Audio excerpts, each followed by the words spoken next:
Então tá, né, pessoal? Tô aí para quem está em casa, para quem está na sala de aula. Bom dia. Ainda vem na sexta-feira, né? Em dose quádrupla essa semana. Nossa, mãe do céu.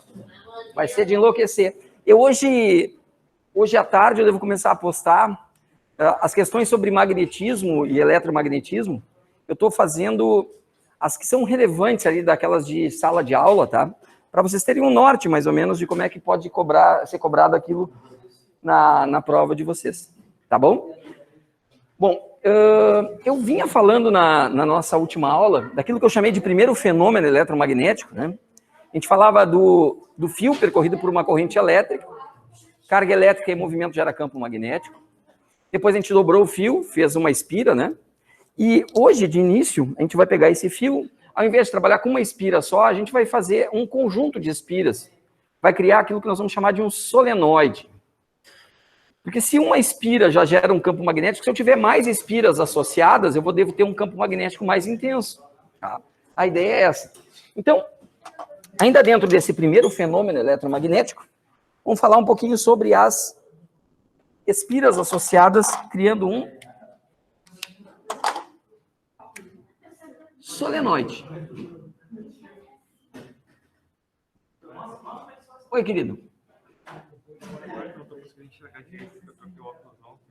Tá, vai lá. Eu tô gravando a aula, né? Fica à vontade aí. Qualquer coisa é só dar um grito, tá? Então, o que vai ser um solenoide, pessoal? Um solenoide vai ser um conjunto de espiras. Um conjunto de espiras. Então, vamos supor assim. Eu tenho as espiras assim. Isso é um conjunto de espiras, é um solenoide. Esse solenoide vai ter um certo número de espiras. Que eu vou chamar de N, tá? N. Esse solenoide vai ter um certo comprimento. Ele vai ter um certo comprimento que eu vou chamar de L. Então, comprimento do solenoide.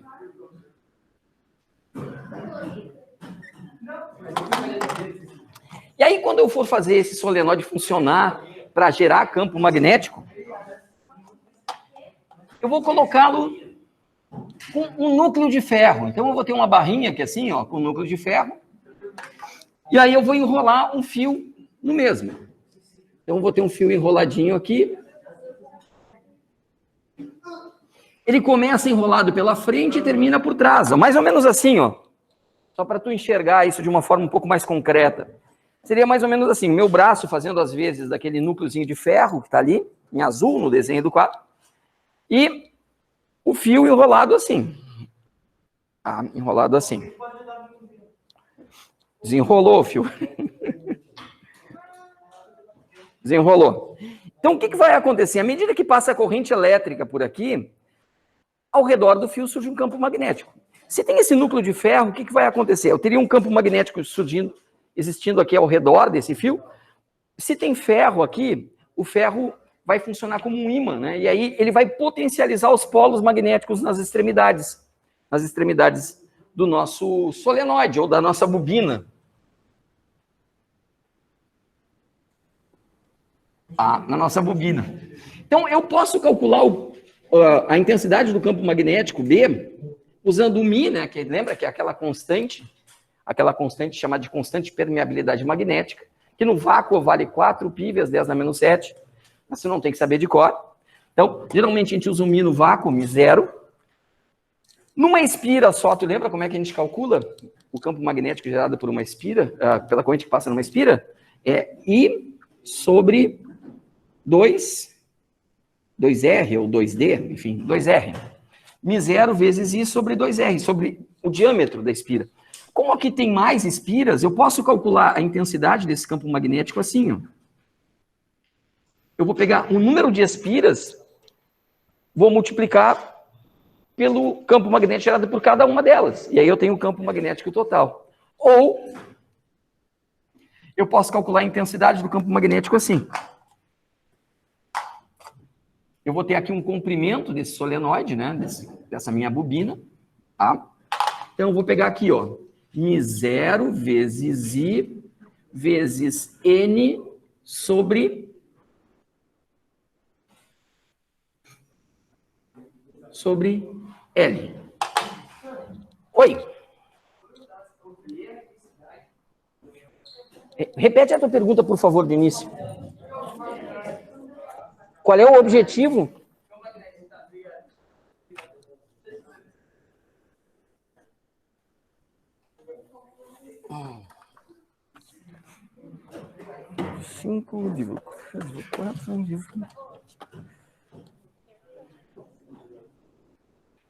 O objetivo da gente enfileirar espiras aqui, então, é deixar o campo magnético mais intenso, tá? E produzir um ímã elétrico mais forte. Um eletroímã mais forte. E para que se usa eletroímã, né? Ora, tudo que eu precisar de ímã, que eu possa ter o controle da intensidade do campo magnético, né? Se é um ímã mais forte ou mais fraco. Para eu poder ter um campo magnético, um polo norte, um polo sul, inverter os polos, é vantagem para mim, tá? Então, o eletroímã tem uma função, tá? Ele tem uma função, sim. Se tu vê aqueles filmes americanos, onde tem ferro velho, assim, eles pegam os carros, estouram o carro, prensam, né, já compactam o carro, aí para tirar de um lugar e levar para o outro, às vezes eles usam eletroímã. Eles pegam... É um guindastezinho, assim, né? Só que ao invés de... Alguns mordem, assim, carregam com uma mão, né? Outros não. São discos, e eles param o disco em cima, que assim... Aí ele liga o eletroímã, começa a passar a corrente, e aí ele funciona como um imã, e aí ele carrega aquilo ali. Quando ele quer largar, ele desliga o eletroímã, e aí cai. Tá? Então, uma função. Qual é o grande problema que a gente tem aqui quando vai trabalhar com solenoide, com bobina, tá, pessoal? É saber identificar onde é que está o polo norte e onde é que está o polo sul. Desculpa. Então, eu posso ter aqui, ó, a corrente subindo pela frente, por exemplo, né? Se a corrente estiver subindo aqui pela frente, qual é o polo magnético que eu vou ter nesse lado da espira? Qual é o polo magnético que eu vou ter nesse lado aqui? Eu posso usar a regra da mão direita. Lembra? A corrente está no polegar e as linhas de indução, os 4 dedos. Então, eu vou pegar aqui uma espira só para a gente enxergar ela de fora do quadro aqui, ó. Se a corrente estiver com esse sentido assim, ó, as linhas de indução vão estar assim, certo? Ô, guris. Ó, se a corrente estiver subindo aqui, ó, as linhas de indução vão ter essa orientação. Onde é que elas entram? Sul. E onde é que elas saem? Norte. Então aqui eu vou ter um polo sul e aqui eu vou ter um polo norte. Isso nessa espira.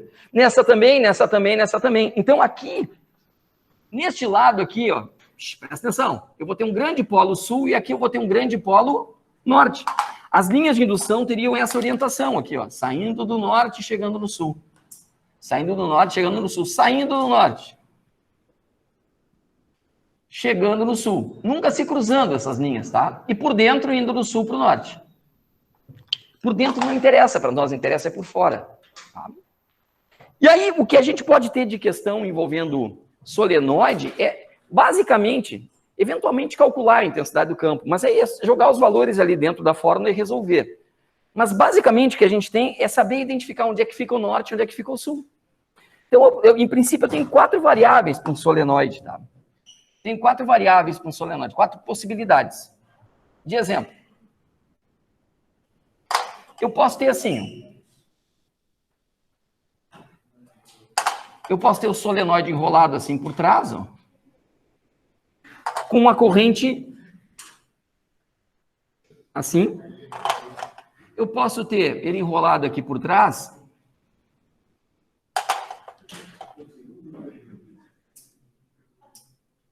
com uma corrente assim. Eu posso ter o solenoide enrolado aqui pela frente.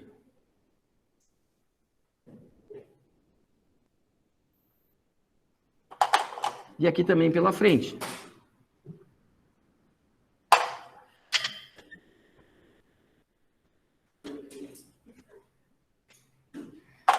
Com uma corrente subindo aqui pela frente ou descendo aqui pela frente. São, em princípio, as 4 formas diferentes. E vai tudo da forma como ele está enrolado aqui e como é que a corrente se porta no solenoide. Né? Se pela frente, ou pode olhar por trás, né? Se pela frente a corrente está descendo, por trás como é que ela vai estar? Ela tem que estar subindo por trás para descer pela frente, né? Ela vai fazer esse movimento, se for uma corrente contínua, né? Vai ter assim, essa sequência. Aqui assim. Certo? Como é que eu vou identificar onde é que é norte e onde é que é sul? Eu posso usar a regra da mão direita, que a gente estava usando antes. A corrente está aqui, ó. Aqui a corrente está para cá, né? Então, nessa espira que está aqui na frente, ó, eu sei que as linhas de indução vão estar saindo por aqui. E elas saem por onde? Pelo norte ou pelo sul? Norte. Então, aqui é norte. Se aqui é norte, aqui tem que ser sul. Corrente é que assim, ó, pela frente. Sempre pela frente fica mais fácil, ó. Vão estar entrando por esse lado. Entram por onde? Sul. Então, aqui é norte. Aqui, ó, pela frente. A linha de indução vai estar entrando nesse lado e saindo aqui. Então, sai no norte, entra no sul. Aqui, para baixo, ó, na frente, as linhas vão estar entrando por aqui. Aqui é sul, lá é norte. Funciona numa boa, tá? Identificar onde é norte e onde é sul. É o que a gente pode ter, em princípio. Eventualmente, algum cálculo aí, mas aí é para saber quantas espiras tem ali, qual é o comprimento da espira. Esse comprimento aqui tem que estar em metros, tá?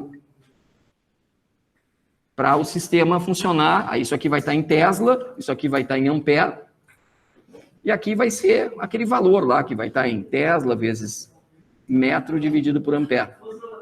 Sim.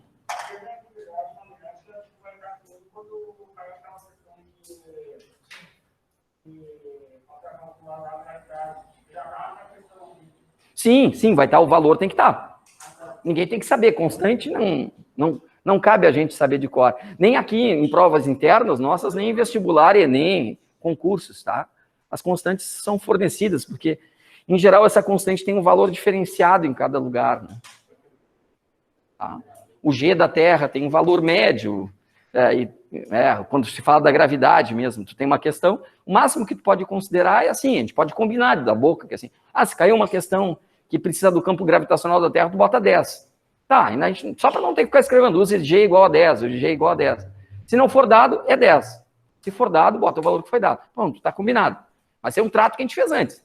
Agora, no dia da prova, numa prova tipo Enem, vestibular, um concurso, ou eles te dizem no início da prova qual é o valor que tu vai usar para o G, vai usar para o... Por exemplo, Santa Catarina, a Universidade Federal, ela abre a prova, primeiro ela coloca algumas fórmulas e ela dá os valores das constantes lá no início. Estão lá as constantes. Aí, se tu precisar, tu vai lá na frente e acha. Tá? Então, é o que a gente precisa saber aqui no solenoide, qual é o polo norte e qual é o polo sul. Tá? Isso aí envolve o primeiro fenômeno eletromagnético, tá, pessoal? Qual é a relevância da descoberta do Hans Ørsted? Né? Em princípio, nessa aplicação aqui, é o eletroímã. Tá? É o eletroímã, a criação do eletroímã. Aí vem o segundo fenômeno. Tá? O segundo fenômeno, ele possibilita a gente ter motores que transformam eletricidade em trabalho. Máquinas elétricas. Por exemplo, uma máquina de cortar grama, uma máquina de... Enfim, uma faca elétrica. Qualquer máquina que transforme energia elétrica em trabalho vai estar funcionando com base no segundo fenômeno. Mas também máquinas térmicas, como um ventilador, um ar-condicionado, vão ter funcionamentos precisando desse comportamento que a gente vai ver no segundo fenômeno. O que diz o segundo fenômeno eletromagnético? Tá? O segundo fenômeno é aquele que está no livro, era isso que eu estava vendo antes aqui, me esqueci. O segundo fenômeno trata daquilo que está no teu livro no capítulo 23, da força magnética.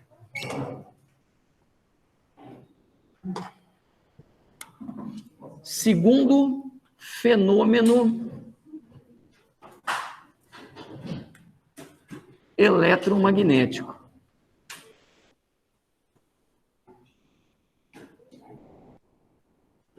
Segundo fenômeno eletromagnético. O que nós vamos precisar aqui? Já tem que existir um campo magnético. Tá? Eu preciso já ter a existência de um campo magnético. Ele já tem que existir.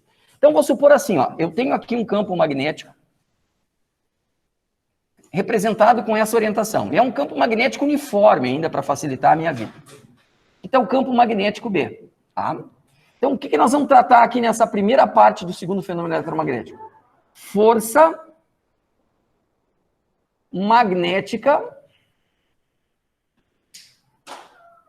em carga elétrica, que eu vou chamar de quê? Em carga Q.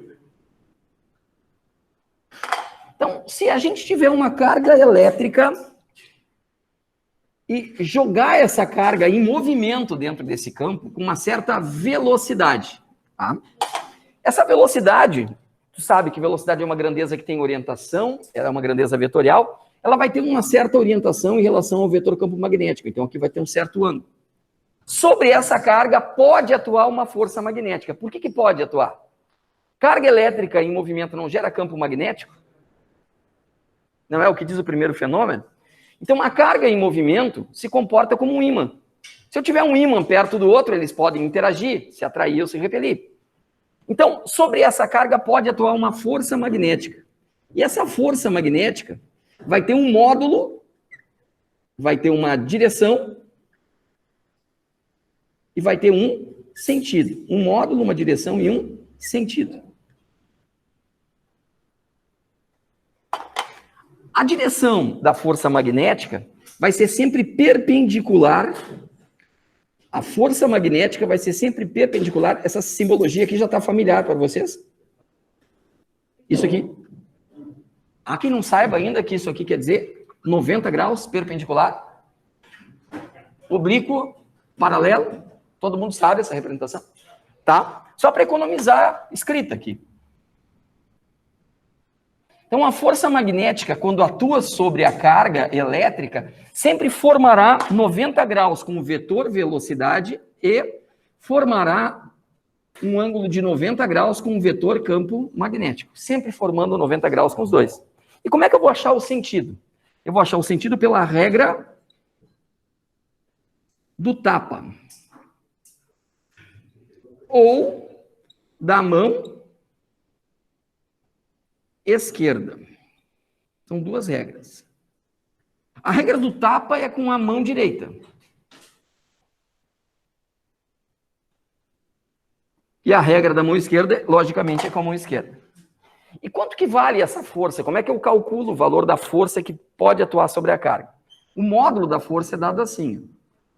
Eu pego a intensidade do campo, B, multiplico pela velocidade com que a carga é lançada ali, V, multiplico pelo valor da carga, pelo seno do ângulo entre o vetor V e o vetor B. É uma forma muito fácil de ser lembrada, tá? Olha aqui, ó. Bem-vinda, querida sem teta. Tu já sabe a fórmula para achar a força. O B tem que ser dado em Tesla, o V, que é a velocidade em metros por segundo, a carga em Coulomb e a força em newtons. Todo mundo falando a mesma língua, a gente está falando do sistema internacional de unidades. Tá? Bom, antes de eu falar da regra do tapa, a regra da mão esquerda, que é o que a gente vai passar aí a maior parte da aula trabalhando, eu quero mostrar para ti alguns casos particulares, quando a carga é jogada dentro do campo, o que pode acontecer com ela. Então, se eu jogar a carga dentro do campo magnético, eu posso jogar a carga dentro do campo com uma certa velocidade, tá?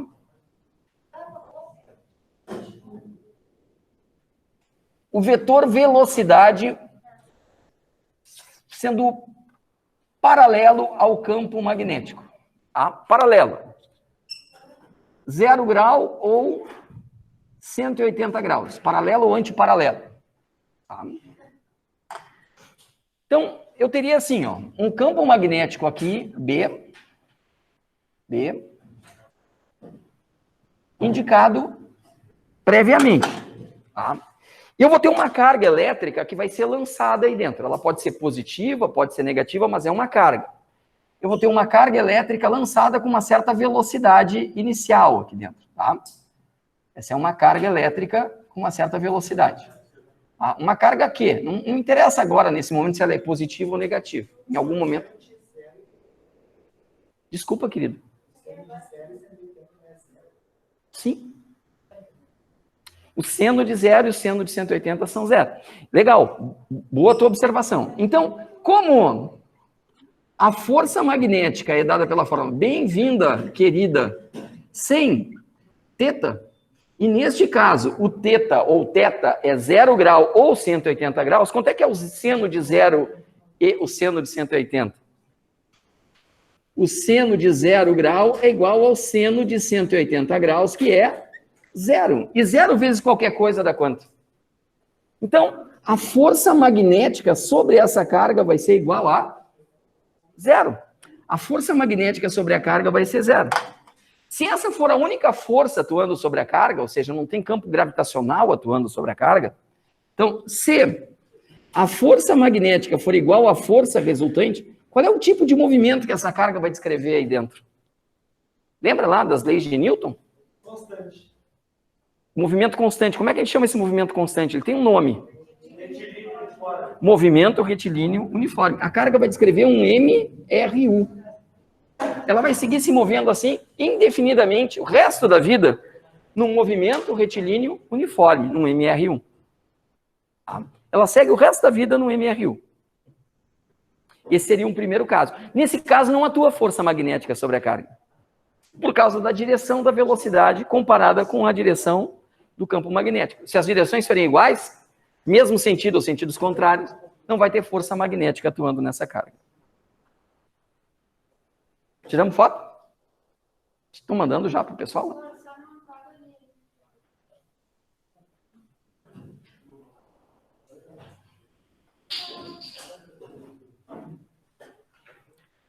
Tá, mas tem que ter mais caso especial. Tem mais caso especial. Se eu lançar a carga aí dentro, formando um ângulo de 90 graus com o campo magnético, o que vai acontecer? Aqui eu posso apagar?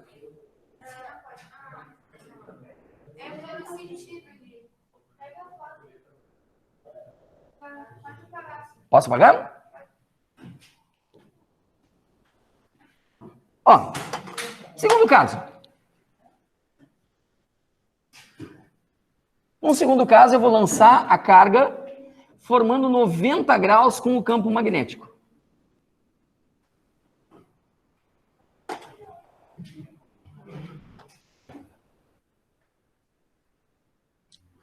Então, por exemplo, eu poderia ter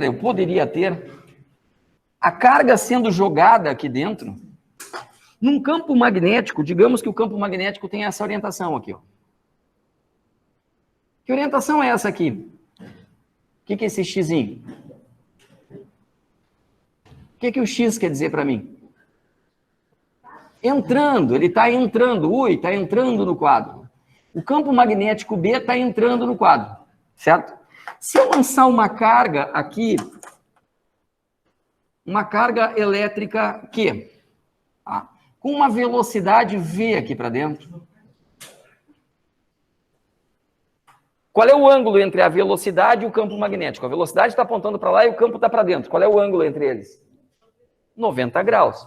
Então, nesse caso, quando o ângulo entre o campo e a velocidade for 90 graus, essa carga vai aqui dentro descrever um movimento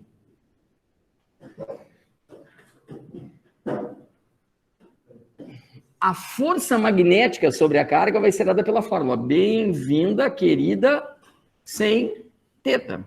Só que o ângulo θ é 90 graus. Quanto é que vale o seno de 90 graus? Tu lembras? Vale 1, né? Então, a força magnética vai ser dada pela fórmula bem-vinda, querida.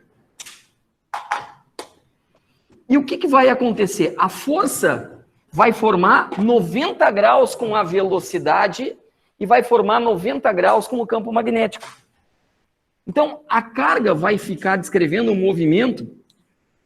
Se a força for de valor constante, o B não muda, o V não muda, o Q não muda, o corpo não vai se mover mais rapidamente nem mais lentamente, o valor da carga não vai mudar e a intensidade do campo é sempre a mesma, a força resultante formando 90 graus com a velocidade é chamada de força centrípeta.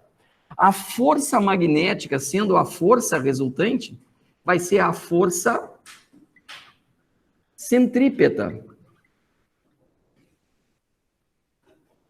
Vai ser a força centrípeta. Então, o que vai acontecer com essa carga aqui? Ou ela vai fazer este movimento aqui, ou ela vai fazer este movimento aqui. Ou ela vai descrever um movimento para cá em cima, ou aqui para baixo. O que vai definir se é para cima ou é para baixo é o sinal da carga. E a gente já vai ver isso. O que tem de relevante aqui, ó? Que a força magnética e a força centrípeta. Força magnética aqui é bem-vinda, querida, certo? E a força centrípeta é massa vezes a aceleração centrípeta. E a aceleração centrípeta é V² sobre R. O que é esse R aqui? Raio. Então, com essa fórmula, eu posso achar, por exemplo, o raio da trajetória. Eu posso achar o raio da trajetória. Para isso, eu vou cortar, ó, aqui, um aqui, vou isolar o raio e eu vou ter.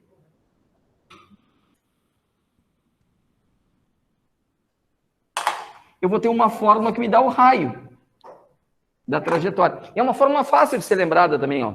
Rui me vê um quibe. Olha que fácil. Rui me vê um quibe. M de massa, V de velocidade, Q de carga e B de intensidade do campo. Isso é raro de acontecer em questões de vestibular. No livro de vocês tem alguma coisa aí tratando do raio. O mais comum, pessoal, é o que a gente vai fazer a seguir. Tá? Só antes eu vou te mostrar o terceiro caso, que é o caso mais genérico. O terceiro caso acontece quando o V e o B são oblíquos. Então, o ângulo θ é diferente de 0 grau, é diferente de 180 graus e é diferente de 90 graus. Então, eu vou lançar uma carga dentro do campo magnético, uniforme, indicado aqui. Está aí o campo magnético uniforme. Eu lanço a carga aqui dentro com uma certa velocidade. Tem aí uma certa velocidade. E essa carga aí dentro vai ficar submetida à ação de uma força. E a trajetória que a carga vai descrever aqui dentro vai ser essa aqui. Ela vai descrever um movimento helicoidal. Um movimento helicoidal. Movimento helicoidal uniforme. Enquanto que aqui é um movimento circular uniforme, né? Eu não registrei antes, mas é um MCU. Helicoidal porque vai ser que em espiral do livro. E uniforme porque o valor da velocidade não vai mudar. Ele vai espiralar e vai ficar girando aí dentro. No que se usa isso aqui, pessoal? Já ouviram falar de aceleradores de partículas? O acelerador de partículas, ele trabalha com campo magnético. Uma carga é lançada lá dentro e ele vai ter a existência de campo magnético, campo elétrico, justamente para fazer a carga ganhar velocidade. A gente precisa que a carga tenha uma velocidade muito, muito grande, absurdamente grande. É para isso. Tanto que na França e na Bélgica tem um acelerador de partículas que é subterrâneo, que cruza os dois países. Eu não vou lembrar qual é o raio desse acelerador de partículas. Ele é em formato de... Não é um espiral, assim, é como se fosse... Ele faz assim. O acelerador de partículas. Então, a gente tem aqui lançado uma carga, essa carga vai ganhando velocidade à medida que já aqui, e manda uma no outro lado. Em algum momento elas vão colidir, e o que a gente quer justamente é o resultado dessa colisão da carga. Analisar é o resultado da colisão. No Brasil tem Campinas, né? Tem Campinas. Há algum tempo, não sei se vocês já eram seres pensantes no que diz respeito assim, a informações mais específicas de conhecimento, se descobriram os chamados bósons de Higgs. Higgs foi, e o tal do Higgs, esse estava assistindo o experimento. O Higgs previa a existência de determinadas partículas que justificariam a aglutinação da matéria, porque a matéria se prende uma na outra, né? Elencando a existência de determinadas partículas que foram batizadas de bósons de Higgs. Só que ele previa isso. E aí, com o acelerador lá em CERN, né, eles conseguiram provar que as partículas efetivamente existem. Geralmente, assim, quando a gente fala de estruturas subatômicas, primeiro há uma previsão e depois há uma comprovação. O contrário daquilo que a gente acaba imaginando ser verdade, né? Assim, que na ciência primeiro a gente enxerga, depois a gente vai ver o que acontece. Não, às vezes a gente intui o que vai acontecer, depois, à medida que o conhecimento vai evoluindo, a tecnologia também, a gente comprova ou não aquilo que estava previsto. Tá? Então tem muita coisa no estudo subatômico, da chamada física quântica, que é previsto e vai sendo confirmado, ou virá a ser confirmado ainda, à medida que a tecnologia for evoluindo. E aí, Maurinho, tudo bom, querido? Fotografamos aqui?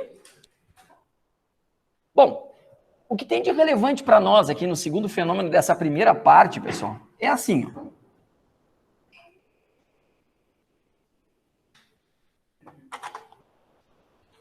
Exemplos, tá?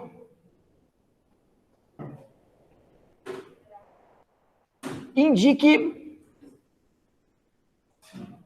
a orientação da força magnética na carga Q. Então, eu vou te propor aqui uns 6 exemplos para te mostrar a chamada regra do tapa com a mão direita ou a regra da mão esquerda com a mão esquerda. E aí tu vai ter que ter atenção, porque não tem física que tenha coordenação motora. Tá? Vamos ver como é que está a tua motricidade fina. Consegue comer sorvete, não erra a boca, bate palma, tá bom? É isso aí que a gente vai trabalhar, é mais ou menos só que a gente vai dar significado para as coisas quando for trabalhar com a regra do tapa. Por exemplo, vou imaginar que eu tenha, assim, ó, um campo magnético B, representado assim, para a direita. Tá? Eu tenho aqui uma carga elétrica Q. Vou dizer que essa carga elétrica Q é positiva, lançada com uma velocidade V para cima. Tá? O ângulo entre a velocidade e o campo é de 90 graus. Eu sei que vai atuar a força magnética sobre essa carga, então ela vai desviar para algum lugar. Como o ângulo é de 90 graus, ela deve escrever um MCU, inclusive. Para onde é que vai atuar a força sobre essa carga nessa condição? Bom, existe uma regra chamada de regra do tapa, tá? Que é com a mão direita. Então, o que tu faz? Tu separa a tua mão direita lá. Minguinho, seu vizinho, o pai de todos, fura-bolo juntos. E o mata-piolho fica para o lado. E a mão fica espalmada, assim. E é a mão direita, não é a esquerda. Se tu usar a esquerda, dá errado, tá? Então, tu vai combinar o seguinte, assim, comigo. Ó. Na palma da mão ou no dorso da mão tá a força. Quando tu dá um tapa, a força tá aqui. Ou tu dá o tapa com o dorso da mão. Então, aqui tá a força. Tá? Quem é que vai definir se é na palma da mão que tá a força ou é no dorso da mão? Quem vai definir se é o sinal da carga. Se a carga for positiva, tu bate com a palma da mão. Lembra que tinha uma música lá, bate com a palma da mão, bate com a palma... Tinha isso ou não tinha? Como é que era o final? Vai mexendo o popozão. Tinha isso ou não? Tinha ou não tinha essa música? É do tempo de vocês isso aí? O Giba dançava, isso que era uma beleza, pessoal. Tinha uma outra que o Giba gostava de dançar, que era o carrinho de mão. Carrinho de mão. Aí o Giba ficava fazendo a coreografia, era um espetáculo. E o Giba mexendo o popozão, então era mais bonito ainda, porque ele batia com a palma da mão, fazia assim, depois virava e ficava sacudindo a bunda. Fazia um sucesso aqui na sala de aula, que era uma loucura. Mas, enfim, palma da mão, como é que vai funcionar? Eu vou ter, então, aqui força. Esses 4 dedos vão ser o campo magnético e o polegar vai ser a velocidade. O dedo que se pede carona, não se pede mais, né? Velocidade, campo e força na palma da mão quando a carga é positiva, dorso da mão quando é negativa. Olha lá como é que vai funcionar. Eu vou começar sempre pelo B, tá? Pelo campo magnético. Para onde é que está apontando o campo magnético aqui? Para a porta, certo? Vetor B, aqui para onde ele está apontando. Então, meus 4 dedos vão estar apontando para a porta. Assim. A velocidade... Porta é para quem está aqui, né, pessoal? Quem está em casa é para a direita também. A velocidade está apontando para onde?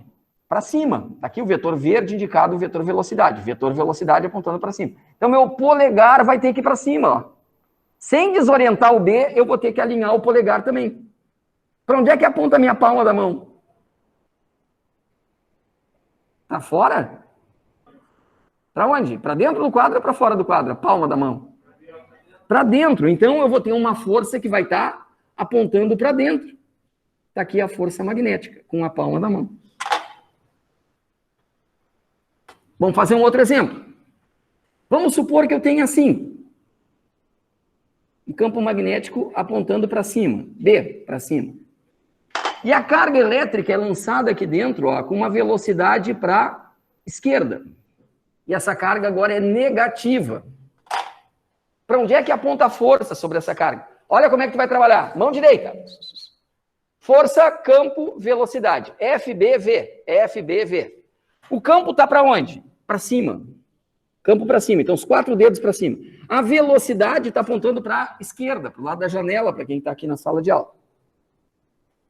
A força está na palma da mão ou no dorso da mão? Quem é que define isso? O sinal da carga. Menor que 0 é positivo ou negativo? Então, como a carga é negativa, aqui a força vai estar apontando para dorso da mão. Está apontando para onde? Para fora do quadro. Então, a força magnética está saindo do quadro. Aqui a força magnética. Saindo do quadro. Vamos ver se é fácil?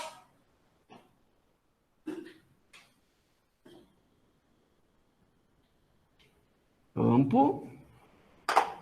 Carga. Carga positiva. Velocidade. Campo.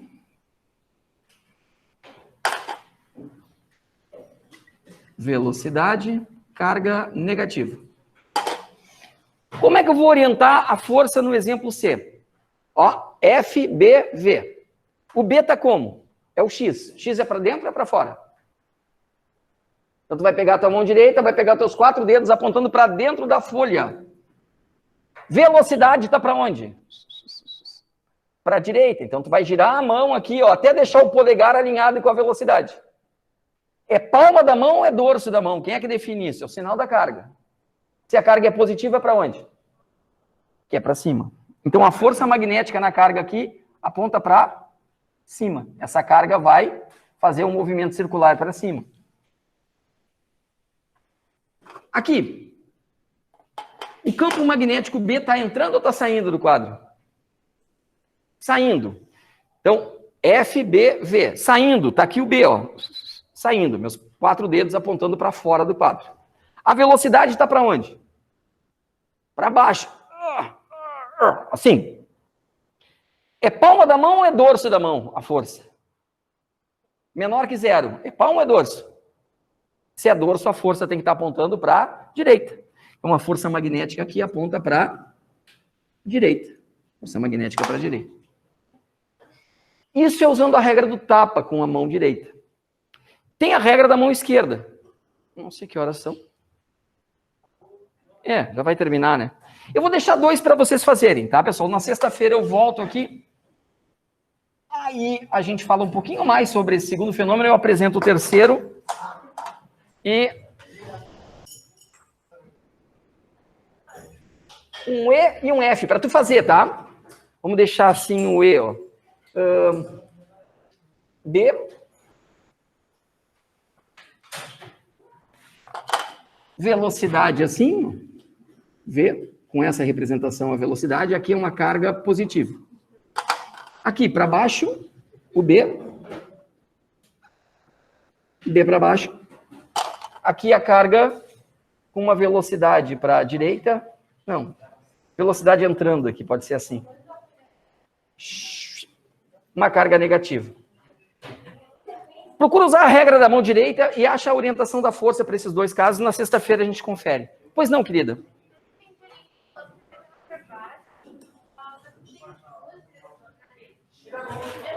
Isso aqui é o vetor V. Não. Vetor V. Ele está apontando para baixo. Sempre que tu dá nome para um vetor, sempre que tu dá o nome para o vetor, tu bota a setinha em cima dele apontando para a direita. Tá? Isso aqui não é a orientação do vetor. O vetor está aqui desenhado. Isso. Aqui.